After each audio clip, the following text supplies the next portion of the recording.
और कितना ऐलान करेंगे मुकेश सहनी? दिल्ली में बैठकर कई निजी चैनलों से बात कर रहे हैं और बयान दे रहे हैं। मीटिंग में तो नहीं आए, लेकिन उनके प्रदेश अध्यक्ष भागे भागे पहुंचते हैं और कहते हैं पारिवारिक काम से दिल्ली गए हैं, हमारी मांग है 60 सीट और उप मुख्यमंत्री की।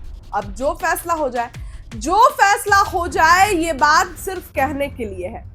मुकेश सहनी ने एक बयान दिया है कि 2020 में हम पलट गए, इसीलिए तेजस्वी यादव मुख्यमंत्री नहीं बन पाए। निजी चैनल से बातचीत करते हुए ये बातें मुकेश सहनी ने कही है कि हम उनके साथ नहीं थे, इस कारण से नहीं जीत पाए। यानी कि मुकेश सहनी अब खुलकर प्रेशर पॉलिटिक्स कर रहे हैं। मुकेश सहनी अब खुलकर दावे दे रहे हैं। मुकेश सहनी ने कह दिया है कि अगर हम उनके साथ होते 2020 के चुनाव में तो वो जीत जाते। यानी कि मुकेश सहनी ये कहना चाह रहे हैं कि वो हमें भी कुछ सीटें दे दे, इस बार जितना मांग रहे हैं हम उनके साथ रहेंगे, वो चुनाव जीत जाएंगे। लेकिन आप जरा सोचिए कि 60 सीट मुकेश सहनी को मिल सकती है क्या? 60 सीट मुकेश सहनी लायक है 60 सीट के? अब कुछ लोग कमेंट बॉक्स में बहुत ज्यादा अग्रेसिव हो जाएंगे, लेकिन ये बात मुकेश सहनी को कहीं से भी 60 सीटें नहीं मिलने जा रही है। मुकेश सहनी को मात्र 18 से 20 सीटें मिलेंगी और वो तो तेजस्वी के साथ रहेंगे। तब तेजस्वी से अगर दूर हुए, जहां एनडीए में कदम रखे, फिर आ जाएंगे 11 सीट पर, क्योंकि भाई इस बार एनडीए में चिराग पासवान भी है। इस बार एनडीए में चिराग पासवान है जो केंद्र में मंत्री और जिनके पास सांसद है। तो चिराग से छीनकर मुकेश सहनी को तो सीटें नहीं ना देगी बीजेपी। इस बार, पिछली बार जदयू ने अपने कोटे से जीतन राम मांझी को सीटें दी, बीजेपी अपने कोटे से 11 सीटें दे दी मुकेश सहनी को। इस बार तो जीतन राम मांझी है जो केंद्रीय मंत्री है। इस बार तो उपेंद्र कुशवाहा है जिनको राज्यसभा सांसद बनाया गया है मान रखने के लिए, तो उनको भी तो सीटें देगी। इस बार 5 लोग पहले से हैं, बीजेपी, जदयू, चिराग, उपेंद्र कुशवाहा, जीतन राम मांझी।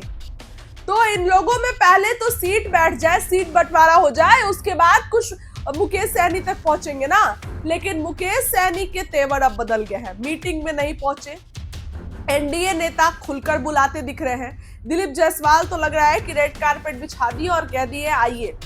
इधर आप अगर देखिए तो संतोष सुमन ने भी बयान दिया, जीतन राम मांझी के बेटे ने, हालांकि फिर तो बयान से यू टर्न ले लिया, लेकिन इस तरीके का बयान बहुत चल रहा है और बयानबाजियां हो रही है। मुकेश सहनी कब कौन सा बड़ा फैसला दिल्ली में बैठकर ले ले, इसमें कभी भी कोई संकोच नहीं है। हो सकता है कुछ भाजपा नेताओं के संपर्क में हो मुकेश सहनी, अभी मुकेश सहनी इंतजार कर रहे हो कि सीटें मिल जाए 60 सीट, उसके बाद हम रह जाए। लेकिन 60 सीट तो न कांग्रेस को दे रहे हैं, तो कांग्रेस को नहीं देंगे तो सहनी जी को कैसे दे देंगे? और मुकेश सहनी ने अभी अभी जो ट्वीट किया है वो आप देखिए। मुकेश सहनी ने एक बार फिर से अब ऐलान पे ऐलान कर रहे हैं। वो लिखते हैं, निषाद आरक्षण से कोई समझौता नहीं। अब बीजेपी जहां आरक्षण देती है निषाद को, तो प्राण निकालने की बात करते हैं, तुरंत चले जाएंगे वो। तो फिर प्राण जो देगा तो वो दल बदल नहीं कर सकता है, बिल्कुल कर लेगा। तो ऐसे में मुकेश सहनी को 60 सीट नहीं मिलने जा रही है। मुकेश सहनी के लिए ओवरऑल 18 से 20 सीटें तेजस्वी ने रखी और ये मैं मैक्स बता रही हूं, ये मैं आपको मैक्सिमम सीटों की डिमांड जो तेजस्वी ने सोची है यही नंबर होंगे, 18 से 20। पशुपति पारस भी है, कैसे देंगे 60 सीट? और उसके साथ 60 सीट मिले ना मिले, दूसरे नंबर की कुर्सी भी डिमांड कर रहे हैं। इधर कांग्रेस की तरफ से बात चल रही है कि उनके उप मुख्यमंत्री होंगे। मुकेश सहनी बोल रहे हैं कि हम होंगे। सरकार बनती है तो मुकेश सहनी को डेप्यूटी सीएम तो कहीं नहीं बनाने जा रहे हैं तेजस्वी यादव, और ना ही 60 सीटें मिलने जा रही है। ऐसे में अब सियासी गलियारों में बहुत हलचल है कि रातों रात मुकेश सहनी पलट जाएंगे, भाजपा के द्वार चले जाएंगे। दिलीप जायसवाल तो आरती की थाली लेकर खड़े हैं कहते हैं कि राजनीति में कुछ भी संभव है, आए हमारे साथ, पुराने साथी हैं हम लोग उनके। तो इस तरीके की बातें जब राजनीति में चलती है तो बिल्कुल आश्चर्य करने की बात नहीं है। और देखिए, दिल्ली जाकर मुकेश सहनी बैठे हुए हैं, दिल्ली में बातचीत हो रही होगी, क्या कुछ हो रहा होगा? क्या दिल्ली में भाजपा के बड़े नेता से डील कर रहे हैं मुकेश सहनी? क्या दिल्ली में भाजपा के बड़े बड़े नेता से सीटों पर बातचीत कर रहे हैं मुकेश सहनी? लेकिन भाजपा में भी उनको इतनी सीटें नहीं मिलने जा रही है। तेजस्वी यादव तो दे भी रहे हैं 18 सीट, 20 सीट। मुकेश सहनी को भाजपा में सीटें नहीं मिलेंगी क्योंकि वहां तो पहले से ही चिराग पासवान के तेवर है, जीतन राम मांझी के तेवर है। तो आप सोच सकते हैं कि इस बार मुकेश सहनी के लिए राह आसान नहीं है। पिछली बार मुकेश सहनी ने यह कहकर पलटे थे कि छुरा घोंपा गया है, मेरे पीठ पर तेजस्वी ने छुरा घोंपा है। इस बार ऐसा लग रहा है कि तेजस्वी के पीठ पर छुरा घोंप के खुद मुकेश सहनी आउट हो जाएंगे। क्या कुछ होगा अब जब महागठबंधन की मीटिंग होगी? क्या मुकेश सहनी होंगे कि नहीं होंगे? तमाम चीजें हैं।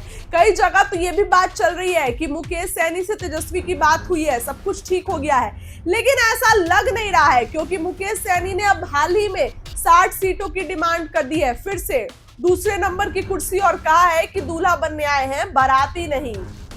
कैसे? तो ऐसे तेवर के साथ मुकेश सहनी है। क्या कुछ होगा आने वाले दिनों में? लेकिन हाँ, बिहार की राजनीति एक बार फिर से उबाल पर जाने वाली है और बहुत कुछ होने वाला है। इस खबर के लिए इतना ही। बहुत बहुत धन्यवाद।